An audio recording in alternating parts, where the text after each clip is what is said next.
काल आपण बघितलं की दिव्याचं जे एलिमिनेशन झालेलं आहे बिग बॉसकडून आणि दिव्याला खूप वेळा बिग बॉसनी सांगूनही दिव्याने माफी नाही मागितली. इवन राकेश पण खूप समजवत होता, पण ते तसं काही झालं नाही. तर खूप जणांना माहीत नाही का एक्झॅक्ट वर्ड काय होते आणि एक्झॅक्ट काय काय तन्वी बोलली आणि त्यावर दिव्याने काय प्रत्युत्तर केलं. तन्वी सर्वात आधी ज्यावेळेस तो टास्क चालू होता, टास्क दरम्यान तन्वीने पहिले तर सागरला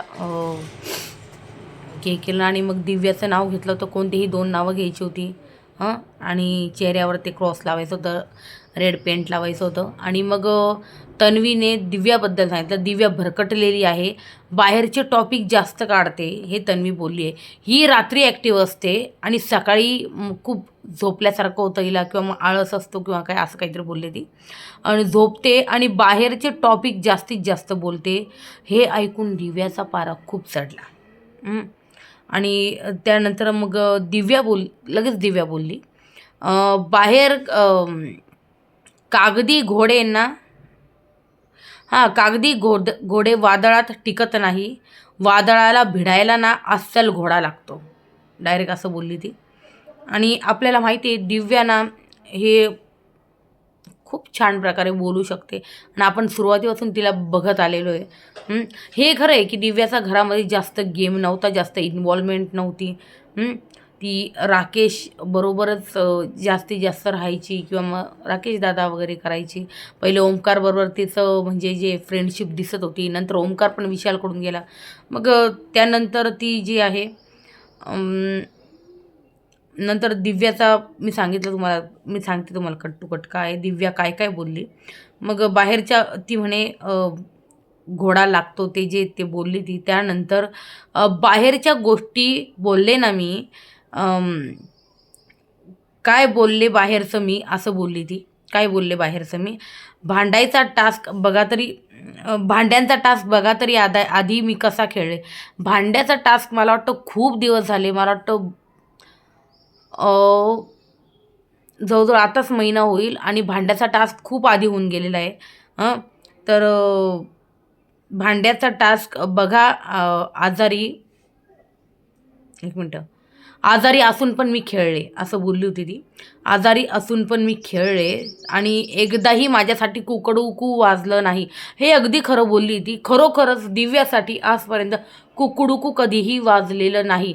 ती भलेही रात्री जागरण वगैरे करत असेल आणि मग सकाळी जसं ही म्हणते झोपा काढते, तर ती नक्कीच मला वाटतं अनुश्रीपेक्षा तर कमीच असेल. अनुश्री इतके रूल ब्रेक तर कोणीच नाही केले. दिव्यानी पण इव्हन केलेले नव्हते. तर ती बोलली की एकदाही कुकडुकू माझ्यासाठी वाजला नाही, जे एकदम खरं आहे. इथे मला वाटतं इथे तिने थांबायला हवं होतं. इवन राकेश पण म्हणे ठीक आहे, फुल स्टॉप बस. पण दिव्या बोलली, मला वाटतं ना हे नेहमी माझ्या भाषणावर बोलतात. हे नेहमी माझ्या भाषणावर बोलता. माझा भाऊ आहे राकेश, त्याला तो जरी बोलला म्हणजे की रात्री झोप तरी त्याचं पण मी जे ना ऐकत नाही. म्हणजे त्याचं पण मी ऐकणार नाही असं बोलली दिव्या इथे. आणि मग ती म्हणते की बिग बॉसने मला आराम करायला लावला, तर मी करणार. इकडे बिग बॉस चिडले. मग बिग बॉस बोलले, आमच्या डॉक्टरने तुम्हाला आराम करायला लावला ना, आम्ही लावलाय, तर बिग बॉसच्या नावावर ह्या गोष्टी तुम्ही खपवू नका. सरळ बिग बॉसने अशी जी ना वॉर्निंग दिव्याला दिली आणि बिग बॉसने अनाऊन्स करून हे गोष्टी सांगितल्या. आणि मग इकडे ना ही दिव्या पुन्हा ट्रिगर झाली. मला वाटतं तिला कदाचित काय वाटलं का मला घरचे तर टार्गेट करतात, आता तर बिग बॉस पण मला बोलायला लागले, असं काहीतरी तिच्या मनात आलं असावं. मग बिग बॉसने अनाऊन्स करून सांगितलं. इकडे ती परत ट्रिगर झाली. या सर्व गोष्टी आहे, तुम्ही डॉक्टरना विचारायला लावलं आहे, आराम करायला म्हणजे नंतर बोलली ती आराम करायला. नंतर डॉक्टर बोलले की जास्त काय तसं काही असेल तर काही करू नका, काम आराम करा, झोपू नका असं बोलले होते. डॉक्टर असे बोलले होते, झोपू नका, आराम करा असं बोलले होते. आणि मग त्यानंतर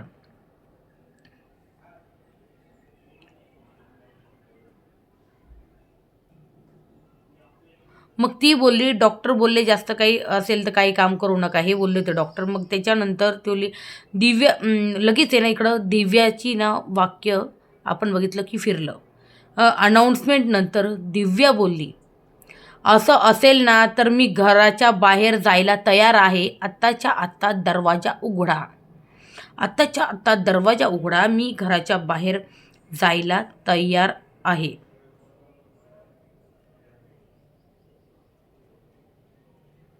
नंतर ती बोलली, दिव्या इथेच नाही थांबली. दरवाजा उघडा, त्यानंतर इथेच नाही थांबली दिव्या. ती बोलली, बाहेरच्या गोष्टी काढताना मग आहे ना हे लक्षात ठेवा की बाहेर आहे ना मी सरकार आहे. बाहेर मी सरकार आहे. बाहेर माझ्या हातात तलवार असती. बाहेर माझ्या हातात तलवार असती आणि बाहेर आल्यावर ना मी दाखवेल की माझ्याकडे तलवार आहे आणि मी काय करू शकते हे दाखवेल की मी काय काय करू शकते. इनडायरेक्टली बिग बॉस बोलले, मग का तुम्ही धमकी देत आहे जीवे मारण्याची. आणि तिने लगेच ॲक्सेप्ट पण केलं की हो मी धमकी देत आहे. ह्या गोष्टी तिने ॲक्सेप्ट केल्या. इवन रुचिता आणि तन्वी पण बोलली का तू धमकी देते, तर ती बोलली हो मी धमकी देत आहे. डायरेक्ट असं बोलली ती. त्यानंतर आता विषय जरा जास्तच झाला आणि बिग बॉस पण खूप चिडले इथे, कारण तिने ॲक्सेप्ट केलं या गोष्टी. आणि मग बिग बॉस चिडले आणि मग बोलले, अशा धमक्यांना बिग बॉसच्या घरात खपवून घेतल्या जाणार नाही. एक गोष्ट सांगतो, बिग बॉसच्या रूलमध्ये अलाउड नाही आहे जीवे मारण्याची धमकी. या धमकीनंतर बिग बॉस खूप बोलले आणि तुम्ही महापुरुषाबद्दल हे करता वगैरे असं बोलले महापुरुषांबद्दल. आणि मग बिग बॉसला वाटलं हिला थोडंसं शांत होऊ द्यावं, मग हिचा राग कमी होईल, कदाचित त्यानंतर ही माफी मागेल आणि गोष्टी ज्या आहे पूर्ववत होतील असं बिग बॉसला वाटलं.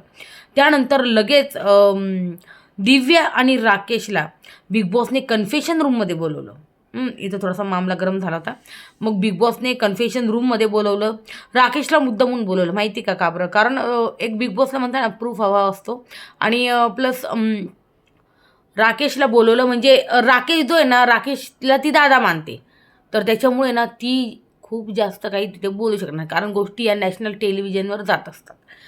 त्याच्यामुळे तो राकेश जो आहे व्यवस्थित प्रकारे तिला समजवेल म्हणून राकेश आला. त्यानंतर लगेच कन्फेशन रूममध्ये बोलवलं राकेशला. मग मी म्हटले तसं बरं झालं बोललं.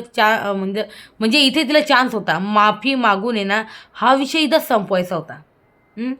माफी मागून विषय संपवायचा होता. पण तिला वाटलं का मी कणखर आहे, जसं ती बाहेर आहे ती स्वतःला एकदम कणखर मजबूत मानत्याने आहे, पण बाहेर ती तशी. तर तशी तिची ती पर्सनॅलिटी बाहेर आहे. आणि राकेशला नाही याबद्दल काही माहिती नाही. जसं राकेश इथं बोलत होता त्याप्रमाणे असं तर वाटत होतं की त्याला बाहेरचं दिव्याबद्दल काही माहिती नाही. आणि ती म्हणे कणखर आहे मी, स्वतःला बनवलं आहे तिचं म्हणणं. आणि पण दिव्या तू त्या शोची माफी मागायला हवी होती. ठीक आहे, तन्वीची नको माफी मागू. मला असं वाटतंय का तिने बिग बॉसच्या शोची तरी म्हणजे माफी मागायला हवी. ठीक आहे, तू तन्वीची नको मागू. तन्वीनी जे पण बोलली तू तन्वीची नको मागू. तर बिग बॉस बोलले 2 मिनटं शांत व्हा. मग नंतर आपण राकेश तिला खूप समजावत होता. अगं तुला माहिती का शो आहे नॅशनल टेलिव्हिजनवर चालला आहे आणि तू काय बोलती, तर तू सॉरी बोल, विषय म्हणजे संपव, असं बोलत होता राकेश. खूप समजत होता. म्हणजे हा जो प्लॅटफॉर्म आहे असं हे सगळ्या गोष्टी, हा जो प्लॅटफॉर्म आहे इतक्या लवकर नाही भेटत. आणि ह्या प्लॅटफॉर्मवर तुम्ही एका नॅशनल टी व्हीवर इतके लोक बघत असतात, इतके ऑडियन्स पाहत असते आणि आपण अशी डायरेक्ट धमकी नाही देऊ शकत वगैरे. राकेश खूप समजावतो तिला, खूप समजावतो. आणि तुला माहिती का बॉय हे सगळं बाहेर कसं जाईल आणि मग तुला पण म्हणजे या गोष्टी तुझ्यावर पण येतील असं वाटलं त्याला, राकेशला. आणि नंतर आपण बघितलं की बिग बॉस बोलले 2 मिनटं शांत व्हा. राकेश समजावतोय तो ते पण बोलताय बिग बॉस. आणि बरोबर आहे, धमकी आहे, योग्य नाही असं तो म्हणतोय राकेश. आणि मग दिव्या म्हणते मी बाहेर अशीच आहे. मी बाहेर, राकेश दादा मी बाहेर अशीच आहे. हे माझ्या भाषणावर गेले आणि मी दाखवलं आहे की मी बाहेर भाषण करते आणि कशी आहे मी. बिग बॉस बोलले ते तुम्ही एक्सप्लेन करताना त्यांना भाषणासारखं वाटतं त्यांना ते. जेव्हा तुम्ही एक्सप्लेन करायला बसता कोणत्या पण गोष्टी, कोणत्या पण टॉपिकवर, असं आता आपण बसतो मित्रमैत्रिणींबरोबर आपलं काही ना काही टॉपिकवर बोलणार, तर ते त्यांना भाषणासारखं फील होतं, वाटतं त्यांना भाषणासारखं. असं बिग बॉसनी तिला समजवलं. पण मला वाटतं जेव्हा हे बोललं जात होतं ना, तेव्हा बिग बॉसने अनाऊन्समेंट करायची होती असं मला वाटतं. म्हणजे कधी माहिती का, जेव्हा सुरुवातीच्या काळात ही जेव्हा कोणाकोणाबरोबर म्हणजे बसत होती आणि तेव्हा यांना हे भाषणासारखं वाटत होतं. आणि या मागं अशा कुजबुजल्या पण असेल, कोणी पण तन्वी म्हणा, रुचिता म्हणा, कोणी ना कोणी, की बाई ही भाषणच देत असते किंवा काय. तर तेव्हाच मला वाटतं बिग बॉसने एकदा अनाऊन्समेंट करून टाकायची होती. पण मला असं वाटतं बिग बॉसला पण काय माहिती पुढे या गोष्टी खूप जास्त एवढ्या होणार आहे. पण मग मला वाटतं की बिग बॉसनी अनाऊन्समेंट एकदा करायची होती, की यावर तुम्ही बोलू नका, वॉर्निंग द्यायची होती मला असं वाटतं. आणि मग आहे ना, मग इतकी ट्रिगर नसलेले असं आय थिंक मला वाटतं. तर ती ट्रिगर होते माहिती ना, माहीत होतं यांना, तर यांनी या गोष्टी करायच्या नव्हत्या असं मला वाटतं. नंतर आपण बघितलं काल पण रुचिताजी ना, ती म्हणे बघा माझ्या मर्दानी खेळावर जायचं नाही, ट्रिगर झाली होती ती. दीपाली तिला सारखी सारखी चिडवत होती. आणि ही जी ना रुचिता खूप चिडवत होती, खूप काय काय बोलली ती. इवन दीपाली त्यांच्या वयाचा रिस्पेक्ट न ठेवता पण इतकं डिसरिस्पेक्टफुली त्यांच्याशी बोलली ती. तर ते होतं, आपण जेव्हा ना खूप जास्त रागात असतो ना, तर आपल्या ह्या शब्दांवर ना कंट्रोल राहत नाही, असं राहतं ते. मग दिव्याला मग बाहेर बोललं की बाई बाहेर अशीच आहे. मग दिव्या बोलते बाहेर अशीच आहे. मी सांगितलं बिग बॉस बोलले तुम्ही नॅशनल टी व्हीवर तुम्ही जीवे मारण्याची धमकी आहे दिली, या घरात खपवून घेतली जाणार नाही. कारण ती माफीच मागत नव्हती. इवन ती म्हणत होती की मी बाहेर पण अशीच आहे. आणि मी जे दाखवते ना, मी इथं नाहीच आहे राकेश दादा, मी इथं नाहीच आहे, मी बाहेर अशीच आहे जसं मी आत्ता वागले, असं तिचं म्हणणं आहे. नंतर राकेश म्हणतो ठीक आहे ॲक्सेप्ट कर, हे रॉंग आहे, शांत राहा. पण ती नव्हती करत. नंतर मग बिग बॉस बोलले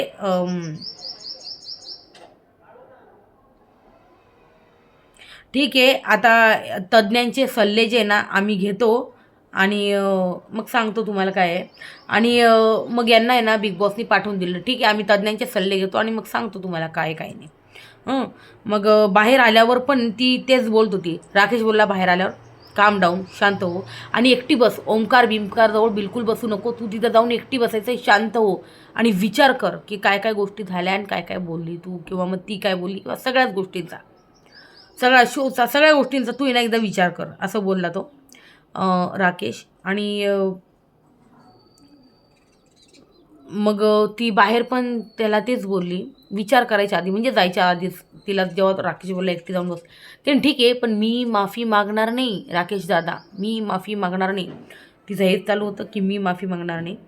आणि त्यानंतर आपण बघितलं का मग दुसऱ्या दिवशी म्हणजे नंतर टास्क आले घरात, आपण बघितलं. आणि खरं ते टास्क करायचा बिग बॉसचं पण म्हणणं होतं, पण आहे ना मग ते त्यांना करायचेच होते.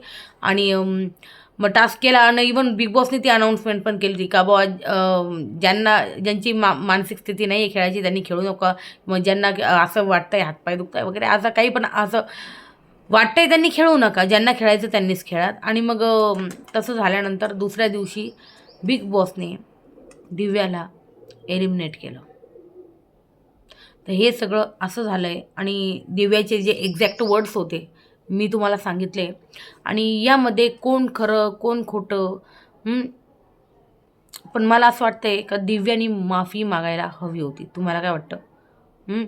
कारण आपण एका नॅशनल टेलिव्हिजन शोवर आहे आणि तुम्ही अशी धमकी देऊ शकत नाही. कारण आहे ना, तुम्ही ना जेव्हा हे बिग बॉसवाले तुम्हाला घेतात ना, बिग बॉस शो जेव्हा तुम्हाला साईन करतो ना या शोसाठी, तेव्हा खूप असे अग्रीमेंट्स असतात ज्याच्यावर साईन केलं जातं. खूप असं बोललं जातं की तुम्ही घरात असं धमकी नाही देऊ शकत किंवा मग हात उचलू नाही शकत. हे सगळे रूल्स जे ना व्यवस्थित समजवले जातात. आणि मग त्यानंतरच मग कोणी रूल तोडला का मग त्यांना हे पण सांगितलं जातं का आम्ही तुम्हाला घराबाहेर काढू, असं सांगितलं जातं त्यांना. तुम्ही रूल तोडल्यावर आम्ही तुम्हाला घराबाहेर काढू. आणि मग त्याच्यामुळंच आपल्याला बघितलं दिव्याला कदाचित माहिती होतं का ती घराबाहेर जाणार आहे. त्याच्यामुळे मग तिच्या चेहऱ्यावर आहे ना असं कोणतंही इवन ती जाताना पण माफी मागत नव्हती. तुम्ही बघितलं असेल तर ती जाताना सुद्धा माफी मागत नव्हती. इवन सगळेजण दीपालीताई पण रडत होत्या आणि एकदम एविक्शनचा निर्णय वगैरे घेतला. तर मग राकेश हे पण म्हणे, राकेश मग जाताना तिला खूप म्हणे की तू माफी माग प्लीज, तू जाताना माफी माग. मग जाताना दिव्याने माफी मागितली आणि मग दिव्या जी ना घरातनं एलिमिनेट झाली, घरातनं बेघर झाली, घरातनं गेली. तर मला असं वाटतं ती जी माफी मागितली ना, तिने अगं जर कन्फेशन रूममध्येच बोलली असती ना, तर मला वाटतं दिव्या गेली नसती, दिव्या घरात असती. आणि एक आहे ना वेगळी ऑडियन्स जी आहे ना तिच्याबरोबर कनेक्ट झाली असती. मला मान्य आहे ती दिव्या खूप मोठं नाव आहे, पण तिची अजून एक वेगळी ऑडियन्स जी ना अजून अजून झाली असती. आणि एक तिची पर्सनॅलिटी पण आहे ना लोकांनी एक कॅमेऱ्यात पाहिली आहे किंवा मग इंस्टाग्राम पाहिलं, कुठं पण पाहिली आहे. आणि बऱ्याच लोकांना तिची पर्सनॅलिटी माहिती आहे, ती कणखर आहे, मजबूत आहे, सगळ्यांना माहिती आहे ते. आणि मग ते बिग बॉसने मग तन्वीने जे एलिगेशन लावले ती सहन नाही करू शकली. आणि असतं ते की ठीक आहे, ती मला वाटतं तिचं ते पूर्ण रुटीन पण बिघडत होतं, रात्री न झोपणे, मग सकाळी मग त्या सगळ्या गोष्टींची चिडचिड, मग ते सगळं म्हणता ना ते सगळं साचून ठेवून आपण एकदम ते काय म्हणता ब्लास्ट होतो. तर त्याच गोष्टी झाल्या असते. तुम्हाला काय वाटतं? आणि सगळ्यात महत्त्वाचं मी बोलली होती तुम्हाला दिव्याबद्दल, का दिव्या परत येणार आहे की नाही, तर नाही. तिने शोची म्हणजे बिग बॉसने तिला खूप आपण बघितलं खूप वेळ दिला, मोका दिला माफी मागायचा, पण तिने शेवटपर्यंत माफी नाही मागितली. आणि ती जे बोलली होती ते धमकी वगैरे देणं ती खूप मोठी गोष्ट होऊन जाते. सगळ्यात महत्त्वाचं मग अशा गोष्टींना बिग बॉस जे ना माफ नाही करत आणि घरामध्ये पुन्हा एंट्री अशा सदस्यांना मिळत नाही. त्याच्यामुळे सोशल मीडियावर तुम्ही जे पण पाहत असाल की दिव्याची रिएंट्री केलेली वगैरे किंवा मग करणार आहे, तर असं काहीही होणार नाही मित्रांनो. आणि मी तुम्हाला सांगितलं आहे की सगळ्या गोष्टी काय झाल्या.